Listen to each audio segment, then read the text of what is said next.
Fevereiro é o mês de conscientização sobre o Alzheimer, um tipo de demência que causa problemas na memória, pensamento e comportamento. E eu converso agora com uma gerontóloga.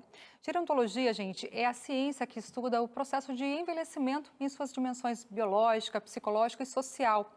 A Cláudia Alves tem se dedicado não apenas profissionalmente, mas também pessoalmente ao estudo e cuidado de pacientes com Alzheimer.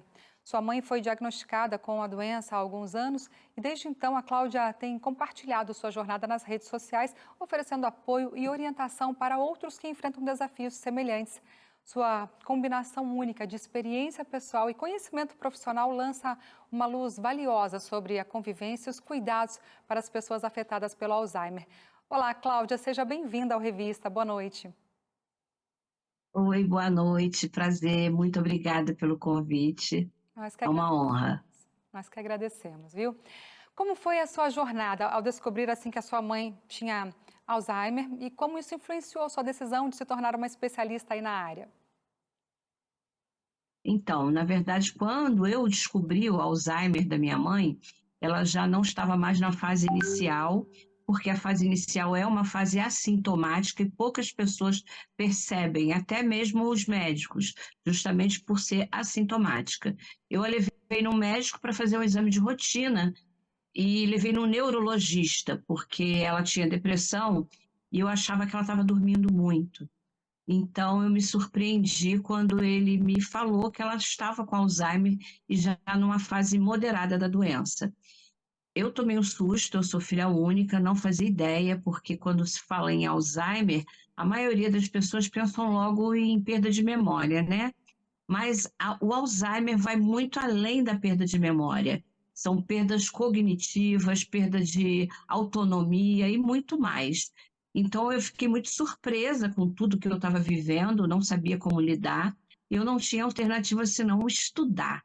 Comecei a estudar, me aprofundar sobre demências, o que a gente tem para cuidadores, fontes de referências na internet, é pouco. É pouco porque é muito um estudo muito técnico, então não atende muito às famílias. Eu tive que estudar sozinha, eu como pedagoga comecei a observar os comportamentos da minha mãe, eu tenho pós-graduação em educação especial e autismo, então, eu via muito questões sensoriais e fui analisando o comportamento da minha mãe.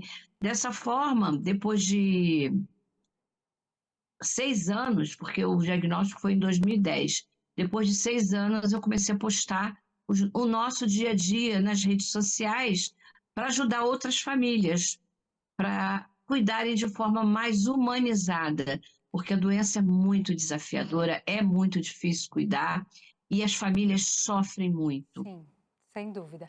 Agora, quais são os aspectos mais desafiadores de cuidar de alguém com Alzheimer e como você os enfrenta aí no seu dia a dia?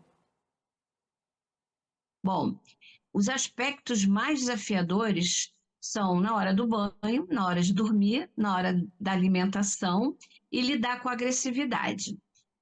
Mas o que eu ensino, o que eu tento mostrar para as pessoas, para não levar para o lado pessoal, porque essa agressividade não é pessoal, não é com a pessoa, é uma reação de algum sentimento que ele não está conseguindo expressar. Porque ninguém fica agressivo do nada. As pessoas pensam, do nada ficou agressivo. Não é. Não é. Se a gente começar a observar, a gente vai descobrir o porquê dessa agressividade. É uma reação. Então, eu tento ensinar isso no meu Instagram, no YouTube, mostrando como eu lido com esses desafios, né? É verdade. E como eu estudei muito sobre o assunto, eu criei um curso que ensina as pessoas a cuidarem de forma mais leve, assertiva e humanizada. É o método Love Care. Sim, eu vi outro dia um dos seus vídeos em que sua mãe manifestava agressividade, você começou a cantar para ela e ela foi acalmando, sorrindo, e foi bem emocionante, assim, porque você vê que é a maneira de você lidar com uma pessoa que está doente. Como os familiares e cuidadores podem se educar e se preparar melhor para cuidar de alguém com Alzheimer? Então, antes de se preparar melhor, eu queria fazer um alerta, né, já que você está falando de conscientização, para as pessoas da minha faixa de idade e da sua, e mais jovens, procurarem observar os comportamentos dos pais, dos avós, porque não existe coisa de velho, gente. Esquecer muita coisa, repetição, perder autonomia, esquecer de tomar remédio, esquecer de pagar uma conta, isso não é normal.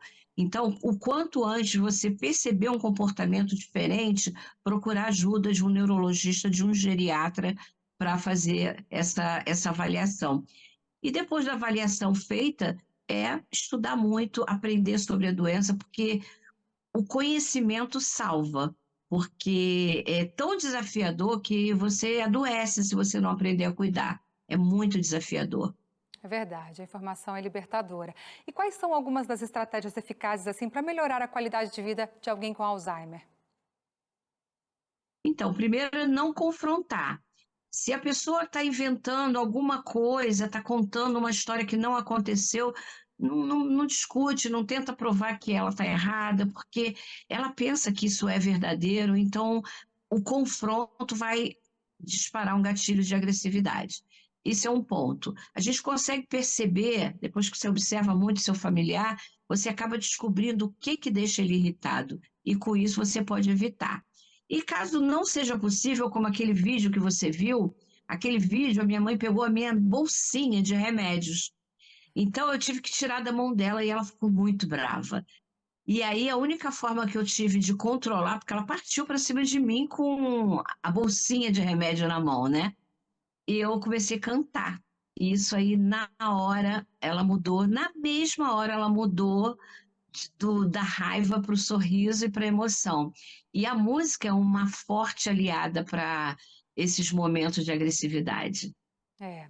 Agora, como você equilibra a sua carreira profissional como gerontóloga com o cuidado com a sua mãe? Quais estratégias você utiliza para evitar aí o esgotamento também, que eu acredito que tenha?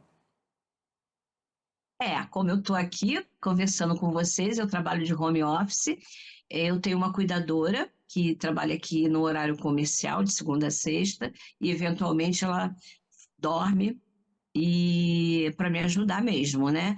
Então, meu trabalho é praticamente todo remoto, que eu faço consultoria, eu faço atendimento, tudo online, e quando é presencial, eu atendo apenas no Rio de Janeiro, é, é mais difícil, eu atendo no máximo uma ou duas vezes na semana o presencial, e aí eu tenho minha rede de apoio, que é minha mãe, minha filha, meu genro, meu marido e a própria cuidadora.